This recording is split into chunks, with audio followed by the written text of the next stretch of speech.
making jars or teapots or I don't know what else you need a lid for. Anything else you need a lid for.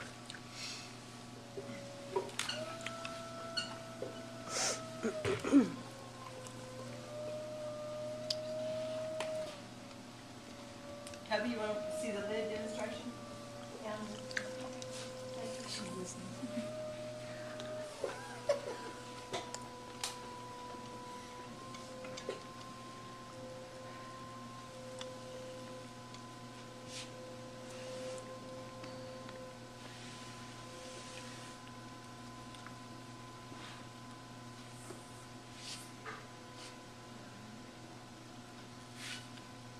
So this first lid is going to be an inset lid with no gallery. A gallery is like the shelf that the lid sits on.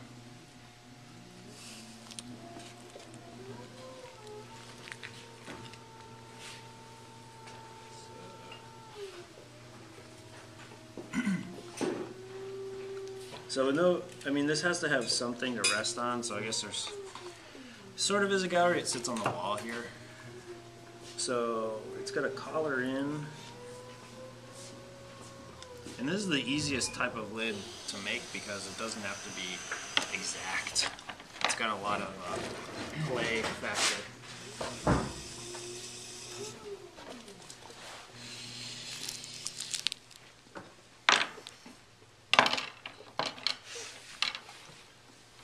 So this would be the opening where, you know, it flares out here.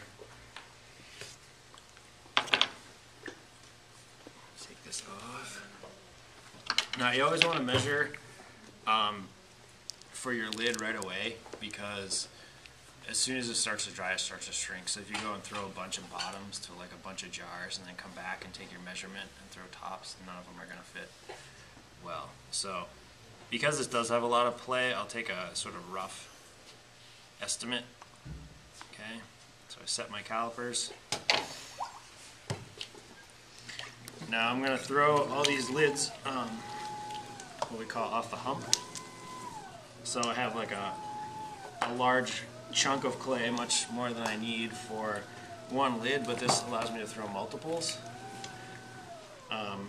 and not spending time recentering. So you could throw cups or small bowls or, you know, a lot of one small thing using the same method.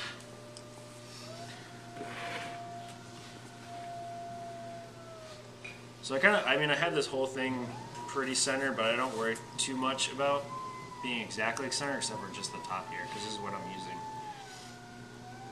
So this type of lid, like I said, is the easiest. It's also the sort of quickest to be finished, because you throw the knob and the lid at the same time.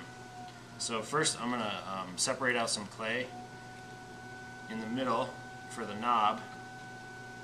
Okay, so I'm just pressing down with my finger.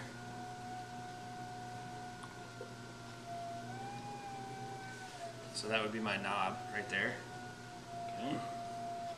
And then I go underneath here and I just stretch out the top of the lid.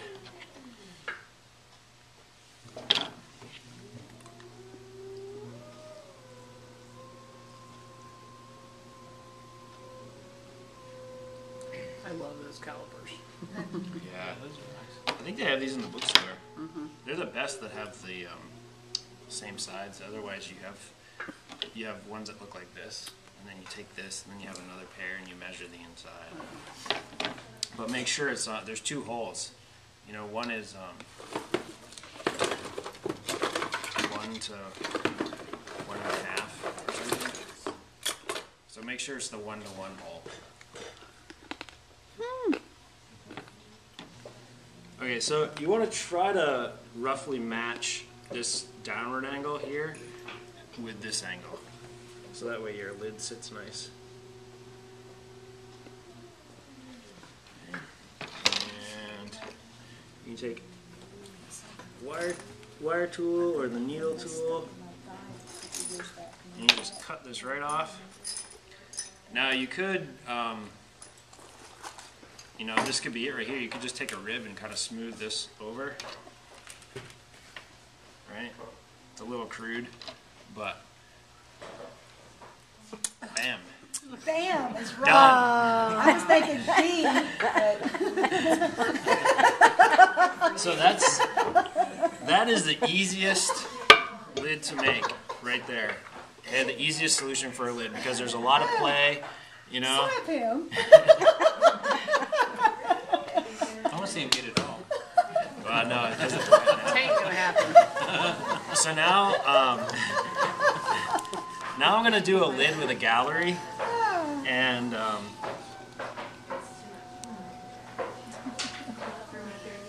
too much fun for you over there.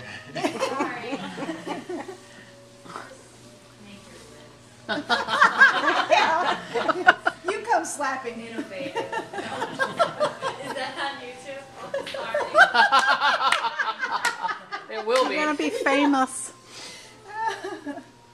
You're gonna go viral. Slamming Shawn.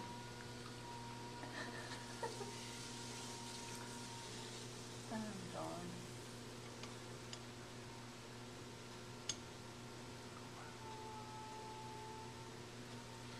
Okay, so I'm just gonna throw a very basic canister or cylindrical jar, I should say. I've left the top a little bit thicker, as you can see.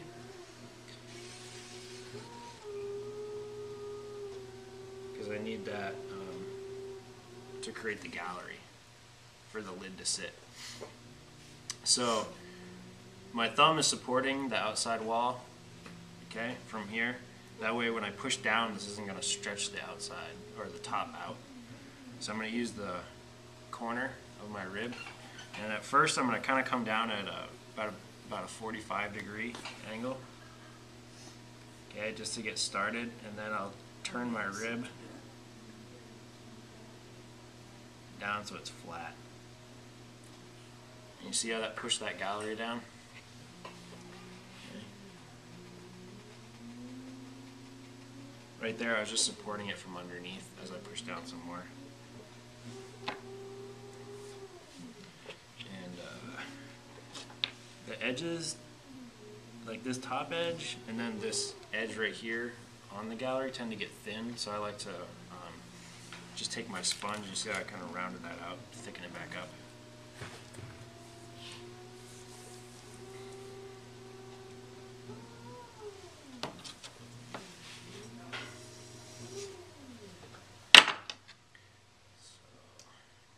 Take my measurement. Sometimes it's good too to take your measurement and then turn the wheel to make sure it's pretty round.